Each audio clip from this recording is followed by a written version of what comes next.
Ooh, welcome to a happy victory Monday. Gangs all here podcast.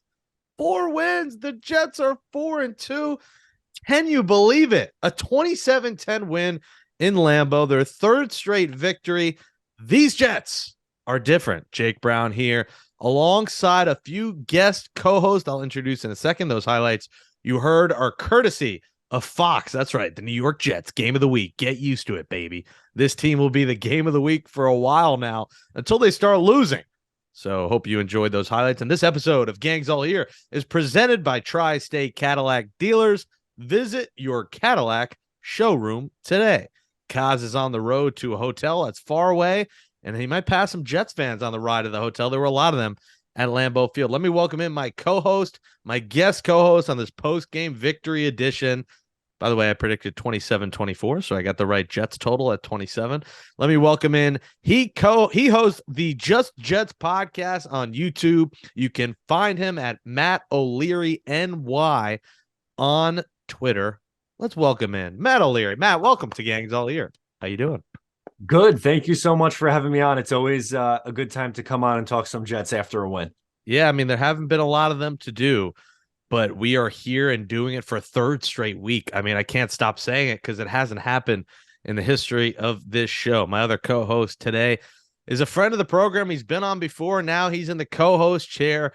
He is all over MSG Network. You can catch him every day on Betting Exchange and Odds with Ends on MSG Network. He played 4 seasons with the Jets from 2004 through 2007, of course, as a safety. Had a great NFL career. Follow him on Twitter at Erik Coleman.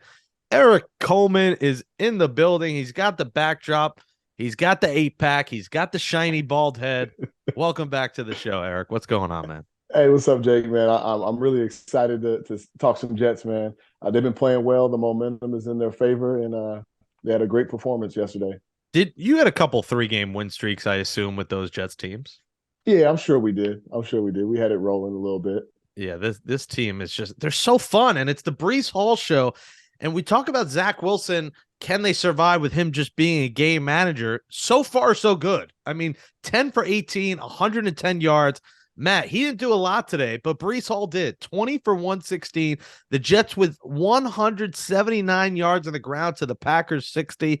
We'll talk about the special teams and the defense, but Breece Hall is looking like he could be one of the steals of Jets history in the second round, taking him. You know, everyone argues you can't take a guy at that position that high. Well, they did, and it's working highly for them. He is just special to watch, from the trap run they did on the touchdown to everything he does as a receiver to a blocker. He gives this Jets team that home run hitter that Coach Saleh likes to call him. Yeah, 100%. The Jets have lacked playmakers like this for a very long time, but now you got a guy like Breece Hall who just seems to be getting better week over week. I thought he was great last week against the Miami Dolphins, and he comes out against the Green Bay team that really struggles against the run, and I thought he did a good job of exploiting that. And I think, LaFleur really played into that mindset. The Packers give up a lot of yardage and a lot of stuff on the ground, and I thought both Carter and Breece Hall were really good today, and love seeing him get over 20 carries. It probably wasn't the best Zach Wilson day, which is fine. You're going to get that from a young quarterback, but Breece was just phenomenal, and seeing him get in the end zone and go, over 100 yards was awesome. Eric, Carter and Hall sounds like a great law firm. It's a better running back combo. Oh yeah, it's a dynamic running back combo. Breece Hall was physical today. It seemed like every time he got the ball, it was for 7, 8, 9 yards. He was doing a great job of running behind his blockers, being patient, and hitting that hole. Michael Carter was awesome as well. Out of the backfield, had a catch, ran the ball well when he came through. The offensive line and the defensive line of this Jets team really dominated today. This offense is fun to watch when they're clicking and they do things right. They're blocking up front. We got to show some love to an offensive line that has kind of been patched together through injuries. Dwayne Brown coming back last week, and he's been fantastic. The O-line, Matt, up front did some special things to set this run game up, and they made it easy for Zach. Listen, Zach was not good in the first half. This was a 3-3 game. This was all on the defense carrying this team. But second half, this team turned it around. They grounded and pounded down their throats. and LaFleur outcoached LaFleur. It was LaFleur, and one outdid the other, and they drew up some awesome plays, and that O-line carried the load up front. They didn't make Zach's life too difficult in the second half. No, 100%. I think you have to give a ton of credit to Dwayne Brown, who obviously missed some time at the beginning of the year, but he's come in at left tackle and played really good football for this New York Jets team. He's a veteran who could have easily just said, hey, I'm injured and, that's it. I'm going to call it a career, but he's playing through injury right now and playing really well. And AVT, who just plays all over the offensive line, now playing at right tackle and doing a really good job there. You really can't ask for too much more from this offensive line. It wasn't the same line that we were expecting to see before the season started, obviously, with Fant and Mekhi Becton, both those guys hurt. Fant's still out right now, but you really can't ask for too much better. They were good as a run blocking unit, and I thought they gave Zach enough to make some throws when he needed to. So I gotta love what this offensive line is doing for this Jets team right now. And Eric, when the offense runs the ball like they do, you get a breather on the sidelines as a defense. And that defense looked like they were fresh and ready to go against arguably one of the greatest quarterbacks in the history of the sport. This was the game where we were like, can they beat the team this season that has a legit quarterback? I don't want to knock the other guys, but they played a bunch of backups, essentially. Jacoby Brissett, you could argue the starter, but he's, a back-end starter in this league. This was the game you point to. All right, we beat a Hall of Famer, and the defense looked good doing it. Yeah, it started out with the defensive line. Quinnen Williams, Sheldon Rankins, Curry did a great job of applying pressure. They were in the backfield the whole first half. And then when you look at the secondary, they did such an amazing job. Sauce, DJ Reed, they were stuck on these receivers like glue and didn't really give Aaron Rodgers any windows to make those throws. So, they, as you know, they work hand in hand. And with the pressure coming up front, with the tight coverage on the back end, it was a heck of a combo. And then, at the mid-level, I have to give a shout out to Quincy Williams because I don't know how many times he had a lot of big hits and big plays, and he was just all over the field today. Quincy Williams makes his presence felt because his celebration when he levels a guy, he does that that little thing, and that pumps me up. Yeah, I want to start doing that at home. Like I was in Hoboken at a bar watching, and I just wanted to do the celebration with them. And like you said, Quinnen Williams, we're kind of waiting for that year from Quinnen where he just does everything right. He looks different this year. He looks like a new and improved player, Matt. And if Quinnen Williams lives up to expectations on an already good front seven, talk about Quan Alexander and the addition he's been. CJ Mosley, we know, is the anchor of that defense. Quincy Williams, like we just said, if Quinnen could be that guy and maybe use Quincy as some motivation, this defense is going to be even scarier. Yeah, without a doubt.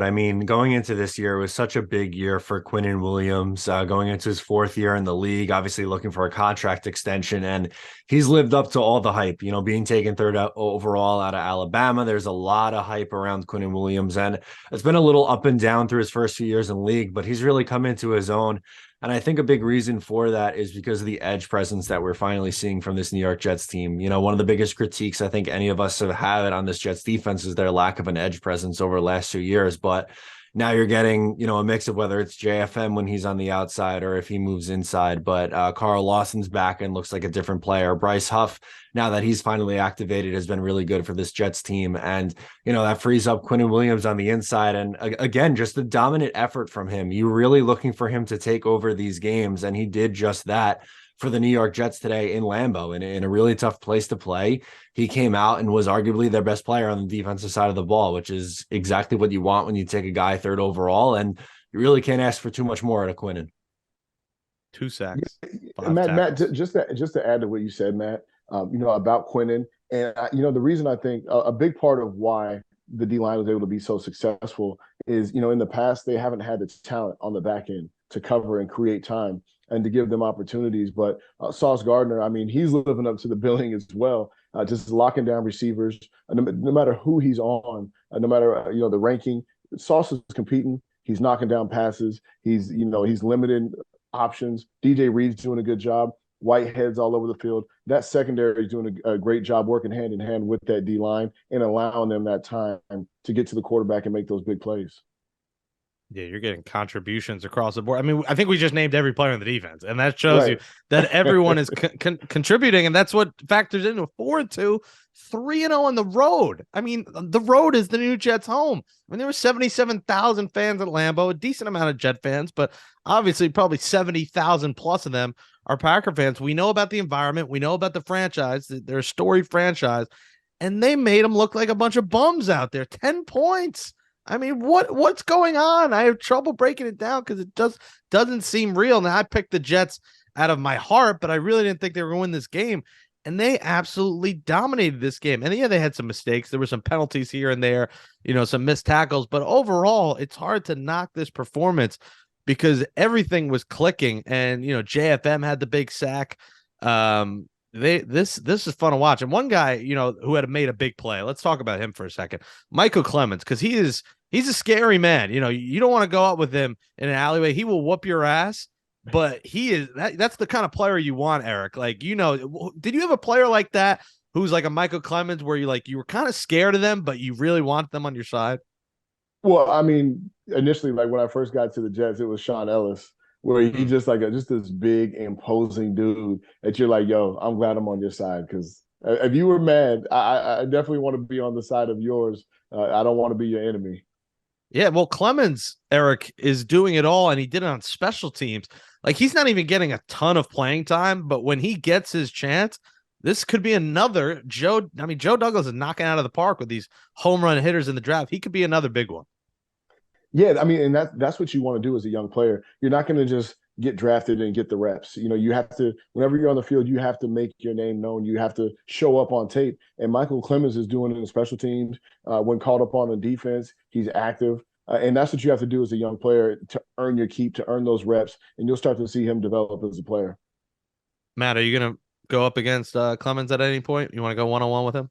I have no shot against Michael Clemens. I would like to stay as far away from him as humanly possible. He's just anytime he gets an opportunity, he's done really well, whether it's on specials or on his limited pass rush snaps. But I just love his motor. We saw it in the preseason. He was all over the field, especially against the Eagles in the preseason. And look, I mean, right now he's kind of just a role player, but you need those guys on your team. If you're going to be one of the better teams in the NFL, you need good depth. And right now, the Jets have incredible depth on the defensive line, and he's one of those guys.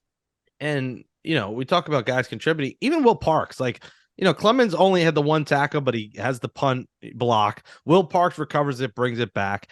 Each player did something that contributed to this win and is contributing to this 4-2 start. I mean, can you believe this, Eric? Can you believe what you're seeing? I mean, this feels like so long ago since this team has looked competent. Yeah, 2019, they went on a 3-game win streak, but you didn't feel like this, like you feel with this team. Like, this feels like a different team, and maybe it's not a different regime because it's the second year of this coaching staff, but it's something different in the air with this team. Yeah, it doesn't feel like a fluke at all. It feels like this was the intention the entire time. And going into the games, you see the confidence of the team, and it starts to make sense when you start to, okay, the Jets aren't expected to be this top team, but when you look at them on paper and you look at their production and what they've done on the field, and you start matching them up against these other teams, it's like I don't really see the separation. I don't see where the Jets will have a problem with this Green Bay Packers wide receiving core, or the D line. I don't see where they have trouble with that offensive line, and they're showing it. Robert Saleh's done a great job with his energy. Jeff Ulbrich had an amazing game plan. And then Brant Boyer, he has the guys that aren't playing on defense, aren't playing on offense, out there balling on special teams. I saw Ashton Davis, have a big hit today. Quinnen had the blocked field goal. And they were it's just infectious. This team has completely bought in to the mentality, all gas, no brakes. And you're starting to see it mature and come to fruition. Matt, are you all in on the all gas, no brake mantra again? Because Kaz always says all gas, no brake into the parking lot because there's no traffic getting into MetLife Stadium. October 30th might be a hell of a lot of traffic. That Jets-Patriots game has now become cancel your Halloween plans and get to MetLife Stadium. They do these promotional videos hyping us up, and they reel me in every time, and they end every video with get tickets and whatever the next home game is. Well, finally that might work because you should be there on October 30th.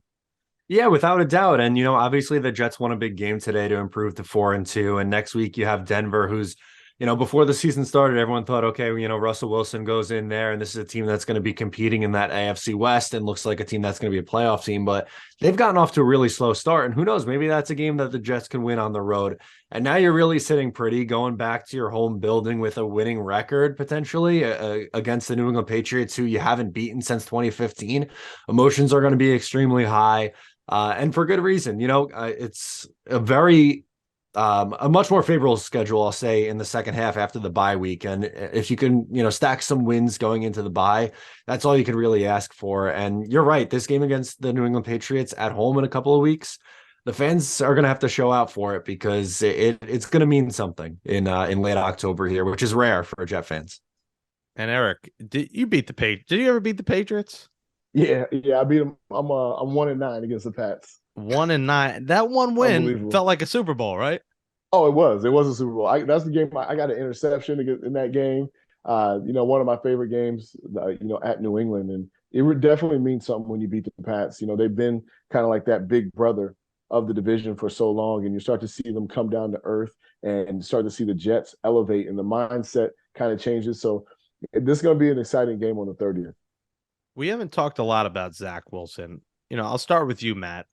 What is your impression of him? He's 10 of 18. He avoided the turnover. He was a game manager, we could call it. He didn't have to throw it a lot. He wasn't incredible, but he made the right hits when he had to. The Uzama finally, I said in the last show, he's going to have a big catch. He had a big catch on 2nd and 9 on a good tight end screen. He hit that long ball to Corey Davis. He's always good for what seems like one of those. Garrett Wilson has quieted down, just 1 for 8.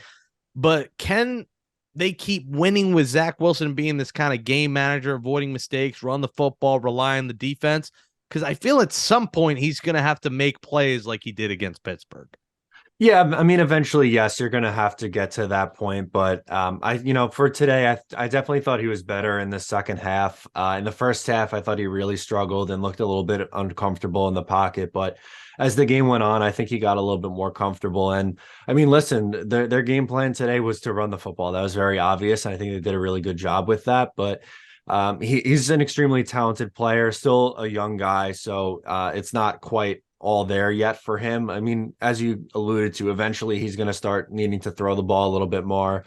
But the last 2 weeks, they've really relied on that ground and pound game, and it's been working. I don't know if I'm going to go back and say it's 2009, 2010 Jets level, but right now it's a lot of, good defense and running the football, and it's working right now. I'm not going to give him, too much criticism at the moment. He didn't turn the ball over. It's been very, very much so a game manager level, but I think we could take that at least as a step forward. Do you like what you're seeing from Zach, Eric? Yeah, I do. He's shown that he can make big throws, but as a young player, I'm not really looking for a situation where a quarterback, you have to depend on him. You don't want Zach Wilson throwing the ball 45 times a game. If you're doing that, your offense is failing. So I think he's done great with what he's been asked to do so far. And I think back to when I was a younger player, when I was playing against Ben Roethlisberger. The whole scouting report on Roethlisberger was, all right, he's going to step back. He's going to look for his first read. If his first read isn't there, he's going to tuck it and run. And then all of a sudden, the next year, he starts going through his progression. He's getting to the second read, and then he's getting to the third read. And now you have this Hall of Fame career, but you have to start somewhere. And Zach Wilson is doing a good job of not turning the ball over. He's making some of those big throws, and eventually he'll start to see things more clearly and start making more of an impact on the game. But for now, I'm totally fine where he's at, especially with the dominance of the run game. Yeah, and there's been dry spells for him. We've all had dry spells in our life, but Zach Wilson had dry spells in the first half. He had dry spells against Pittsburgh. The one time he was 8 for 24, but he turned it around. And his offensive coordinator has too. We got to give him credit because the second half, it seems like at halftime there's adjustments being made. Because this week, this was a 3-3 game at the half. Could have been 6-3. You missed a field goal, but you also blocked one. So 3-3 at the half. They turn on the Jets in the second half. Last week, 19-14 game, tight. They run away with it in the second half. In Pittsburgh, they're down 20-10. They score 2 touchdowns in the fourth quarter, win the game. So it seems like we're seeing adjustments made, and same with the Browns. They're down 2. We know that story, 2 minutes. Mike LaFleur is making adjustments and, showing some creativity. Like we said, the trap run, that is an incredible play design. The tight end screen, you have two tight ends. We want to see more of those two tight ends. I think Mike LaFleur, Matt, deserves some credit for what he's done in the second half and adjusting to what defenses are showing in the first half. Yeah, I totally agree. I mean, that's a really big sign. I thought one of the biggest criticisms you could have of this staff last year was that they were very stubborn and kind of sticking to their ways. But this year, I think they've done a much better job of adjusting to what the opposing team's been giving them. And especially, through this win streak, we've really seen them adjust both offensively and defensively. But I think it was very clear, or at least to the staff, it was very clear that it wasn't going to be Zach's best day. So they started really running the ball in the second half, and that's when you saw the big Breece Hall runs, and that's when you saw Michael Carter get involved a little bit more. So, you know what, you got to give both sides credit, whether it be LaFleur or even Ulbrich, who, early on in this year, I know a lot of fans were calling for his head, but I think he did a really good job in this game as well. So you got to give a ton of credit to these coordinators right now who seem like they are seeing what's working and what's not and making adjustments as it goes. Erik, take us inside the locker room from your days. Do you see the offensive coordinator sitting down with the quarterback? They have a rough first half. Do you see major adjustments made? Did you see that not just in your Jets career, but throughout your career? Absolutely. I mean, there would be times where, the coaches come in for halftime and players are meeting the coach at the door. Maybe it's an offensive lineman saying, Coach, we got these guys. We're dominating up front. They can't handle us. We need to run the ball. And that's when you start to see that transformation of, throwing the football to starting to dominate in the run game. You might have a matchup on the outside where a receiver's like, Coach, this guy can't hold me. We have to figure out a way to get me in a one-on-one situation. And it's great to see LaFleur make those adjustments and see the players be receptive to it. A lot of times coaches can make adjustments, but the players don't have it up here to go out there and apply it out there on the field. But this team has been doing a great job of taking the coaching. The coaching staff has been doing a good job of understanding the strengths of the players, as Matt alluded to earlier, and you're starting to see the confidence get higher and higher, and pretty soon you're going to have a very dangerous team. You're also starting to see the receipts get to CVS levels. I mean, Coach Sal is collecting them every week. I'm probably going to be featured in one of there for something I said bad against the Jets at some point, but as much as we hated on what he said, it looked like it worked. I don't know, Erik, if you could speak to this as, a guy who was coached by Herm Edwards, who knows a thing about coaches making kind of outlandish statements and they might work. He made a statement and it's worked. Since then, they have looked like a different football team. There was a loss mixed in there, but they're 4-2 overall. They look like a completely different team than that dreadful watch that we had in week 1 against the Ravens, who, by the way, lost at MetLife Stadium to the Giants, who look like one of the best teams in the league right now as well. The Jets are right there as one of them at 4-2. They'd be in the playoffs if the season ended today. But, Coach Sal deserves some credit. And like I said, a thing or two about head coaches saying stuff. Yeah, I mean, as a player, you don't want your coach going out there looking like a fool. Especially in New York, your coach makes a statement and you don't want to go out there and back him up. But I think as a player also, you understand that Robert Saleh was seeing on those games where they were coming up short that we're not too far away.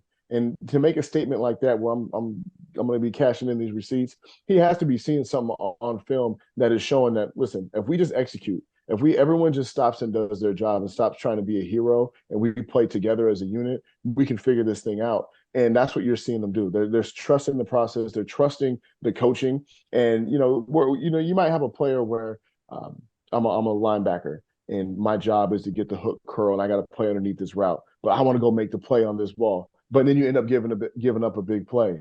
If you just stay disciplined in your defense and listen to what the coaches are saying and play within the scheme of the defense, the big plays will come to you. And that's what you're starting to see out of this team. Everyone's trusting one another. Everyone is taking turns making big plays. You're not just seeing one guy make a bunch of splash plays. Erik, do you recall a time where a coach said something, whether it was the Jets or elsewhere, where you were like, what are you doing, bro? Like, I don't agree with that. Do you ever recall a statement made after a game where you didn't agree with him? I mean, it would have to be, when you asked me that question, Jim Schwartz came to mind when I played for the Lions.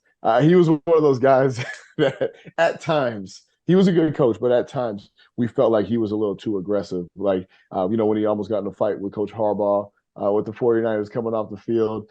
Sometimes you look back like, what is Coach doing right now? He's kind of putting us out there. But overall, it comes down to the performance. You have to go out there and play. You have to go out there and do your job. And I think as a unit, this team is doing a great job of that.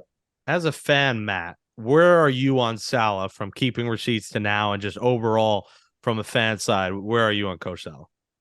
Yeah, I'm going to be honest with you guys. I was kind of critical of those initial comments because of just how, poor they looked. It almost seemed crazy that you would say something like, "Oh, we're keeping the receipts," where, it seemed like they were struggling on both sides of the ball. But, you have to give him a ton of credit. We talked earlier about them making adjustments at halftime, and like that's a really big step in development for just this coaching staff in general. And it's obvious that players like to play for this guy. He just breathes energy on the sidelines, and he's such an easy guy to root for.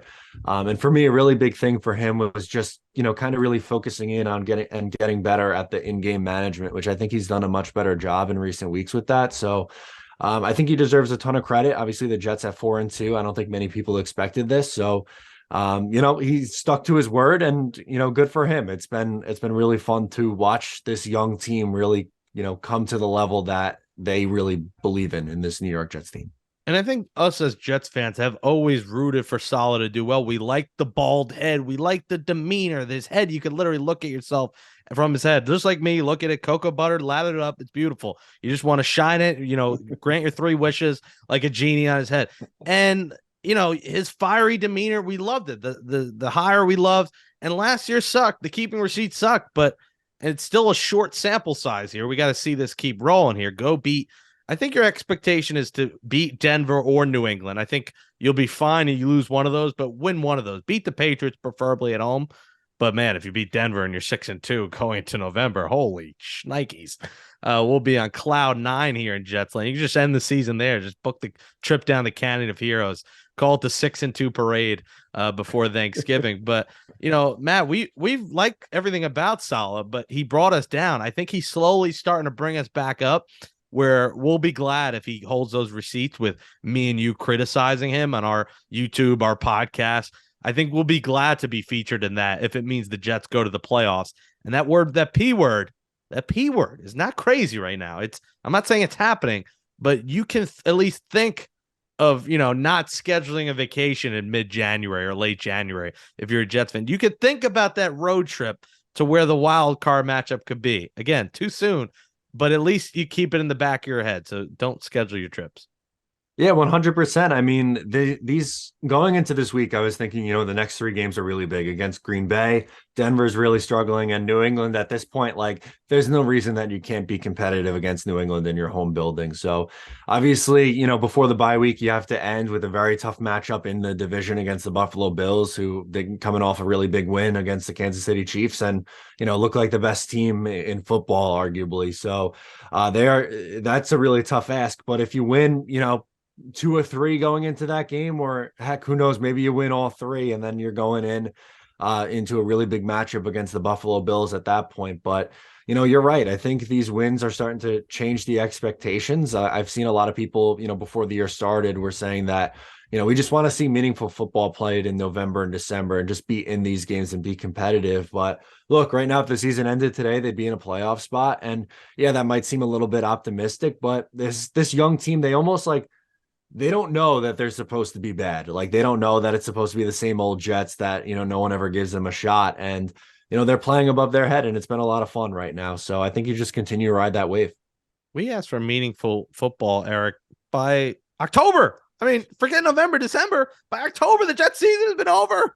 I mean, in October, before Halloween, you're thinking about the draft. You're looking at Tankathon on Halloween. Now on Halloween, you're hopefully celebrating a Jets win over the Pats. It's special. Who's your game ball today, Eric? Give me your game ball from the Jets today. Oh, man. I mean, I'm a defensive guy, so I'm going to have to go with Quinnen just because of the way he set the tone. He set the tone early and often, really dominating, rattling Aaron Rodgers, getting after him, blocking the field goal. He was a guy that got that defense going. Obviously, Breece Hall had a phenomenal game.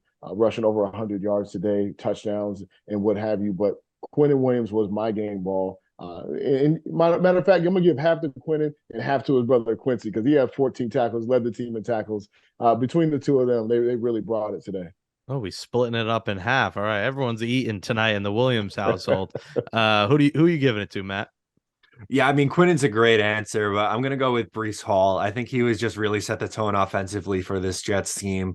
Ran the ball 20 times, went over 100 yards for the first time in his career. And it's just someone who looks like he's getting better week in and week out. The Jets haven't had a dynamic player on the offensive side of the ball and someone like him in a very, very long time. And, he makes life a lot easier for a young quarterback.